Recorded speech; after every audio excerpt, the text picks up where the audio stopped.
All right, all right. Hey guys, welcome back. All right, let's get into this, shall we? This is going to be a love tarot story. We shall see what comes out, what imagery we get, what messages pop out with this storytelling. We have a Three of Wands. It is in the reverse. Three of Wands in the reverse speaks of now. Now, now, now. Not no waiting. Let's get to this. Spirit speaks. Seek wisdom and prayer, but also have an open dialogue and silent remnants. Amid the uncertainty, love has the power to rebuild trust. Those are actually some pretty beautiful cards to start out with, especially if the encouragement is like for the current timeline to lean into that. Christian, Anthony, Carol, and Rosie, great to see everybody tonight. Thanks so much for being here. Hi, Lulu.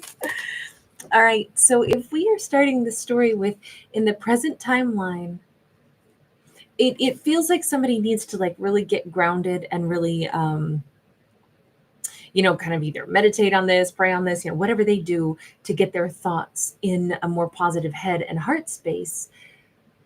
Because the Ten of Cups is what's at stake here. If there is a desire, there is a possibility, there is the opportunity to create this incredible Ten of Cups, why would we delay anything fabulous and possible? Now, keep in mind, because it says that, amid uncertainty, love has the power to rebuild trust. Obviously, this wouldn't be a sudden, like, bam, we just jump into the Ten of Cups, right? Building trust does take time. But I think this is a character having that come into Jesus moment where they actually realize that they'd like to rebuild trust, that this is some kind of happiness that they would like to still have, that they don't want to let this go yet. They want to still try for this. This feels too important, too valuable. Death card. This could be definitely that coming to Jesus moment where somebody has had that transformative thought process where they're like, I don't want this to be over. I actually want this to change. I want this to work. Who is it that's having this shift? I mean, it could be a Scorpio, it could be a Leo. We just got the Sun card in the reverse. So actually, the person who is thinking this is someone who hasn't been happy with the way things are. And they've come to the conclusion, the reason I'm not happy is because I still want this. The reason I'm not happy is because I have to try still with this person. I have to try for this because I still believe this could be a Ten of Cups. Why do you think it could be a Ten of Cups? I'm not saying I don't think it could. I'm just saying, why do they still think that? They're saying because I have a better idea of what the new beginning could end up like, having a fresh start. This is a great time to start thinking about new beginnings because we're at the end of this year's cycle, right? So of course we could think about new beginnings. Of course, this is a wonderful time to start, um, January represents the next year, and it's always very symbolic, right? Anytime we talk about the next year, I mean, heck, even our tax cycle is, we know our taxes, cover the entire last part of the year, but then January 1, we start a whole new tax year cycle. There are very momentous things. Um, Sorry to only bring up taxes, but that is a big representation of a new beginning, and we're at the end of this year.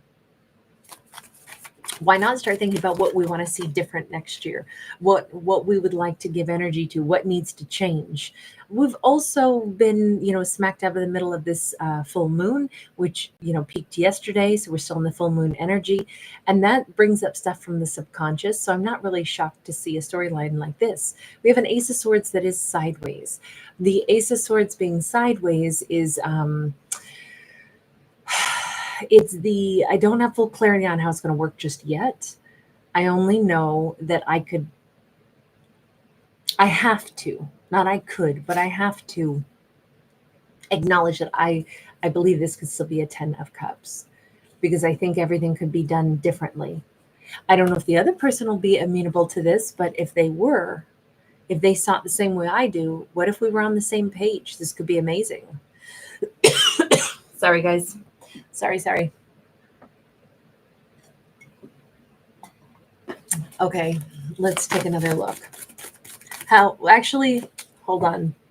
Nothing's popped out yet, which is good because we need to change decks and ask about the other person. Who is the other person? Who is the other person? The world. So we have the world out for person number one, and we have the world out for person number two. This could be two Capricorns. Does not have to be, but I will say she's looking forward to a new year cycle also. It doesn't have to be a masculine and feminine, but we did see a masculine and feminine on that card. Our first character, let me see. They seem to come out mostly as masculine energy, 100% masculine energy. We've got our primary figure here is a masculine. Our primary figure here is a masculine with some serious quads going on. This dude he never misses leg day. This is, and here, like his inner child is masculine as well. Death card. I can't see the pelvis, so I don't know if it's masculine or feminine, but I'm going to say our first character is masculine and this character is feminine. So now we'll say she. Ooh, Queen of Cups in the reverse. Ace of Pentacles. So she wants a new beginning also because something has not been satisfying for her at all. She has either been unhappy with the way things are, emotionally dissatisfied, emotionally hungry. This can be somebody in a karmic cycle saying, I'm having a really hard time letting go of something. So, I have to pry my little fingers open if I'm ever going to be able to receive something new, though. She wants things to be different. What does it mean, though? How does she feel about them? Okay, we can see she's emotionally still pretty stuck, but she's wanting change. She wants new beginnings. How she feels about them is, come on back, lover. Come on home. Six of Cups. Bring it on home to me. Yeah. I'm hearing the version by the commitments in my head. We have a Two of Pentacles. We have a Nine of Cups. We have a Queen of Wands. I think in her mind, there must have been some really good times for her to want them back. I don't know if somebody does, like a sports or athletic stuff. We didn't really see who the masculine is other than I laughingly said he never misses leg day. But if he's a cyclist, probably has really powerful legs. I'm also picturing a soccer player, somebody with very developed, lower body, but a sense of balance and strength here as well. Maybe it's a cyclist, maybe it's a stunt cyclist or something like that. I know it's highly specific, but if anything, I don't know if he was a bit of a show off or something and she liked that, but there is this laughter, this fun. This has a feel of them. It almost looks like the Mediterranean, like getting on a little cruise ship or taking a Mediterranean cruise or even just a car ferry or something from one island to the next. Obviously, I was in the mood for some Greek islands. I took a break from the winter scenes this week to go to the Greek islands because I needed that. But this actually looks like a resort or something. So she could have had a really great holiday adventure with them at one point in time. That could be a bright spot on her memory. Could be something she wants to recreate. And it could be the kind of life that she's like, I'm going to have more of that. That's what I want. I want happiness. I want balance in my life. I want work-life balance. And I want to have a lover that's with me that I feel like we can explore the world together. I mean, it doesn't mean life is just going to be vacations and cruises, right? She could be a musician, or this is simply her, like music is such a powerful, like it can conjure up all kinds of ideas and thoughts. And I go back to that very first card that says Spirit Speaks. And we have this feminine sitting here, kind of in like a prayer position, yoga position. And it said seek wisdom in prayer, but also have an open dialogue. I'm wondering if through music is how she kind of like sends up her prayers, or through music is or instrumental pieces of music or something. That's how she actually like manifests and connects. Like everybody has a different way. It depends on if they're like visual or more like audible kinds of thought processes, or how she connects to like her intuition or her ability to manifest. Hers might be more through music. than like yoga, meditation, or prayer. Hers might be a more active form of meditating on the things that she actually wants and starting to like focus on bringing those things into her world. However she does it doesn't matter, but she's definitely coming into a power position of what she wants. We saw she wasn't satisfied. We saw she wants a new beginning. So I think she's kind of manifesting them pretty hard back into her life. So these two want each other. These two are trying to manifest a new beginning next year with each other. So is that going to be possible? I mean, to me, the fact that they both want this, even though they would have to rebuild some kind of trust. We've got the Page of Wands sideways. Excuse me. Sorry, guys, my asthma's here. I came to visit. With that Page of Wands sideways, the spark is still there. Even if the river hath run dry. The cool thing about that is, the landscape of the earth changes, always has, right? Deserts used to be the floor of the ocean. That's why they're sandy. So if we have some, tectonic plate shifting, sometimes it moves the ocean back into areas, or we get the Mediterranean because, water floods what was, just a lower land mass. And then you wind up with this lovely like bathtub lagoon going on, or sea going on. I'm feeling like this is very possible for the good things to return, but they both have to have the same bright idea that they want that. Or it could be that they need to move this connection out of the dead lands, the dry lands, the wastelands, and actually intentionally move this connection into something successful. Nine of Coins and Magician, we see her again manifesting exactly that. She almost seems more of the like, I am so ready to give this a second chance. But is she going to be reaching out to them then? Is she actually the one who's going to be taking the lead in this story? Four of Swords, again, she's kind of like praying over it, thinking about it, meditating over it. What do I do? Do I reach out to them? I know what I want. I know I'm manifesting them, but do I reach out to them? Knight of Coins, I think she sets a timeline in her mind and says, well, if I haven't heard from them by X amount of time, then I probably will. Until then, I'm going to take care of some other things in my life first. I'm going to scrub my house. I'm going to, attend to other personal things, work-related things. I'm going to get my life super, super organized, give myself the time and space to do that. And if I haven't come to the conclusion about should I reach out to them or not by that point in time, either I will absolutely just go ahead and do it. Even if I don't know if it's the right decision, I'll just be brave and do it. Or I'll say at that point in time, if I feel like I should just let this go and not pursue it, then maybe I'll step away from it. She's not going to be stepping away from it. In fact, in this, because we have the Lovers card, I mean, she does want them to openly choose her as well. She already knows what she picks. She picks them. She picks a do-over with them. But there is an energy flow here of, I am manifesting them, but I want them to choose me of their own free will, which, we can't make anybody else do anything, period. So it's always going to be of someone's own free will. But she is basically, I think as far as her manifestation goes, is for her to say, I would be willing to do this all over again. And I was dissatisfied with how things ended. I want you still. I send that message out into the universe. And then if they want me to, I would want to do this again with them, but let me send that message out energetically. And then I just go back to doing what I should be doing, because I've basically opened the energetic doorway. I left the energetic voice message. Do they want to answer or not?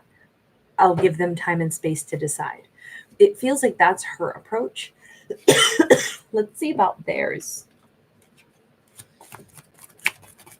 What are you going to do? Because you want all the same things. The Karma card, which is the Judgment card. Sorry. Sometimes I'm wheezy. I know it's really hot. It's really sexy. I know. So awesome to have asthma.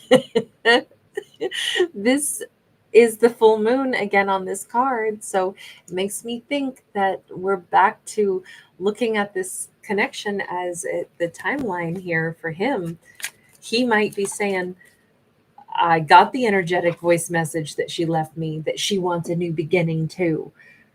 I don't know. This Ten of Swords kind of says, like the I'm hearing Nora Jones, the long day is over. I want to wake up, the sun falling on the window, and something about where the yellow grass grows knee high. All I ask is for you to come away with me. Oh, I think I'm blending songs now, because now I'm hearing Come Away With Me, which is, I think, a different song, right? Yeah, that's a different song. Still Nora Jones, but there's two songs. Maybe that's important. I don't know. The ending with him being like replacing endings with decisive action. I definitely feel like he's getting the energy that she's putting down. He is picking it up and he is feeling it. He is aware. Even if he doesn't know that it's her energy exactly, he's come to a conclusion during this last full moon that I'm ready to just go ahead and do this. Whatever she's going to say, she's going to say yes or no.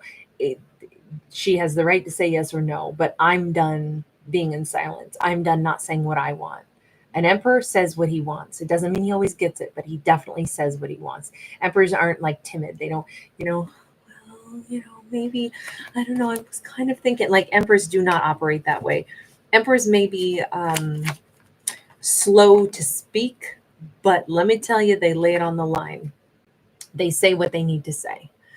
We've got the Page of Swords upright. Page of Swords is,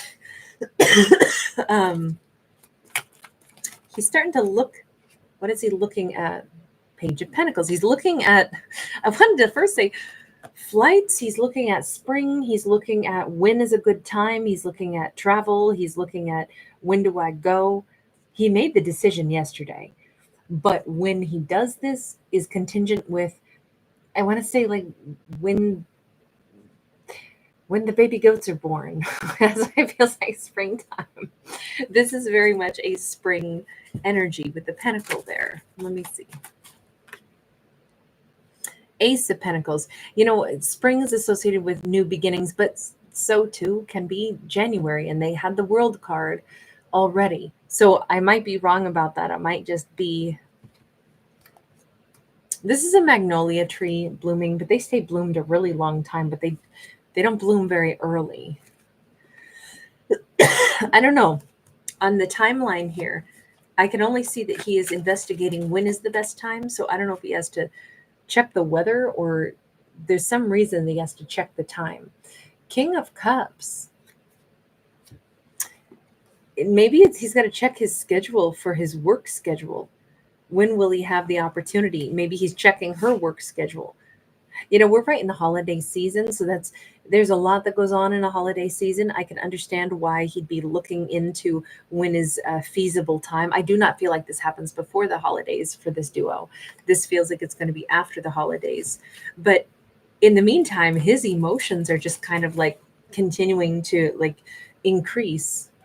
The Tower. He may lay this plan and then break his own plan and just say, screw it, just do it. I just gotta talk to her. I just have to go talk to her. It might be, didn't I just read something about the king tides? That's they call it, right? On ocean communities when the tides come in really huge. We have a 7 of Swords. I just saw some news article.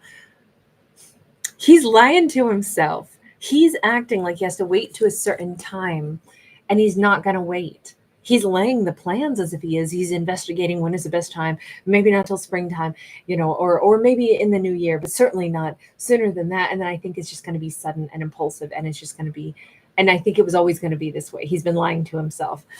That's funny that he's making emperor plans, and then it's going to be like he kind of goes like berserk on it and just says screw it.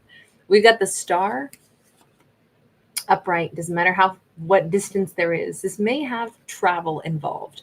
We have the High Priestess, and it looks like the 3 of Swords sideways. I kind of think that the need to heal this is kind of overwhelming, but I think because she's manifesting him and because he's reached that conclusion yesterday that I know what I need to do anyway.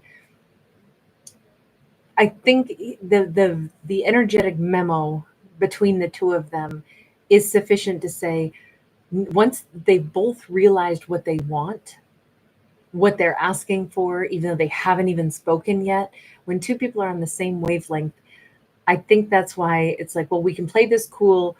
I know I want him, but I don't want to over manifest him. He has the right to choose what he wants to do, if he wants to come toward me or not. That's like her vibe. And he's over here going, you know what? I've decided I'm moving toward her, but it'll be at a sensible time, and it'll be, when it's springtime or maybe January, but it'll be time. And then I think because they both have already made the decision, energetically it's like, why would we wait? Let's heal the things that need to be healed. Let's just make this happen. If this is the wish fulfillment, it's sometimes when there's really nothing blocking the ability for these two to start communicating again, why would they wait? Why does there have to be a certain perfect time? The perfect time is now. You're alive and you care, so make use of the time that you've got. We have the Hermit. It definitely, they need a night to think about this. He in particular may sleep on this, his big plans, and then just come to that conclusion, and suddenly one morning wake up and just be like, that's it, I have to talk to her. That's it. I don't know what I'm waiting for. Yeah, King of Wands, his heart wins out. King of Wands is not really known for a whole lot of it doesn't mean he's wildly impulsive exactly, but when our heart speaks for us, the heart kind of can take over the lips. We might have had our big old brain deciding what words we were going to say, and then the heart just like blurts stuff out. I'm really picturing the way, really great pieces of music that really just touch your heart. Oftentimes it's because you can just hear somebody's like soul is right there in the music. That song by Brittany Howard, I'm in Over My Head. I don't think of you in bits and pieces. I think of you only. You're a miracle. Oh, it's such a great song, and it's such an interesting composition. It is. I love Brittany Howard. She's so talented. Alabama Shakes. But that song in particular is probably like, I think that might be my most favorite song she's ever done. But it's an incredible like studio version that is to die for. Don't miss that song if you like really amazing soulful music. But it starts out with signs, and my brain always went in that song to zodiac signs, but really she just says, signs, explain it to me. Like she's looking for signs to explain why does she feel this way. But it's a great song. Anyway, yeah, I think that's a perfect track for these two. All right, we're going to leave this one here because I'm going to cough some more. And I'm going to try to do that off camera. Sorry, guys. So nice to see everybody. Sunshine, Amani, Roxanne, so great to see you. Yes, I am delighted you're here, honey. I'm so honored that you guys care to join me on both channels. Thank you so much. I can't tell you how much that means. Carol, you sweetheart. Thank you. I love that rose. Astrofuck, great to see you tonight. Amani, you angel. Thank you. Thank you. Thank you, Rosie. I sound bad, but I feel fine. Sunshine, you little sweetie. Great to catch you. Dwayne Anderson in the house. Yeah, you're so awesome, Dwayne. Thank you. I am a big time tea drinker. Hi, Andrea. I'm always sipping on something when I do these stories. I try to hydrate. I do like beverages. I'm sorry that my mug doesn't match my backdrop. Hi, Gabriella. Decoded. Thank you, honey. Great to see you. Hey, Violet. I love the callback to yesterday's conversation, Violet. Hey, T baby. SM. Hey, Jenmin. I'm sorry, Jen. I know I always say your name wrong a little bit, but Gemini or Gemini. Nice to see you guys. Thanks again. Christian Anthony, you were first in the house tonight. Love the rainbow, honey. Thank you. And Rosie, thanks again. Good night, Lulu. All right, you guys. Have a great evening. Thank you, Wendy. You're so kind. Christy, ciao, darling. Oh my gosh, Amani, I don't know. My tea drinking. So I'm half British, right? So you know I gotta love tea. But I am quite the like broad palette for tea. I would say there's almost none that I don't enjoy, except I don't like matcha tea. I know it's really everybody, says it's wonderful, but I don't never developed a taste for it. And I would say probably my least favorite is the green teas, but I do love me some Earl Grey, and then I love peach tea also. I do a lot of peppermint teas. I do a lot of lemon, and just a lot of lemon and honey too. I don't know. There's something so enjoyable about storytelling and sipping my teas. It's so lovely. I just enjoy it so much. But almost any flavor. There's a cranberry one that's really good too, like a winter wonderland cranberry flavor that I've encountered that was terrific. But yeah, I'm pretty broad in, trying most things. I'm not huge on some of the like cinnamon spice ones though. I don't know why. I don't really like cinnamon very much. But yeah, mostly I'm big on mint teas. Anyway, yeah, Amani, me too. I love peppermint. Peppermint, and with fresh peppermint in it. I have a peppermint plant and I always put some fresh peppermint in it too because like I love it like muddled. And yeah, I do enjoy my teas. Yeah, Lady Grey. Then if I do Earl Grey or Lady Grey, I always want like sugar and cream in it, and I try to stay away from too much sugars and creams. But I do love it that way too. You guys take care. Lots of love, everybody. Bye for now.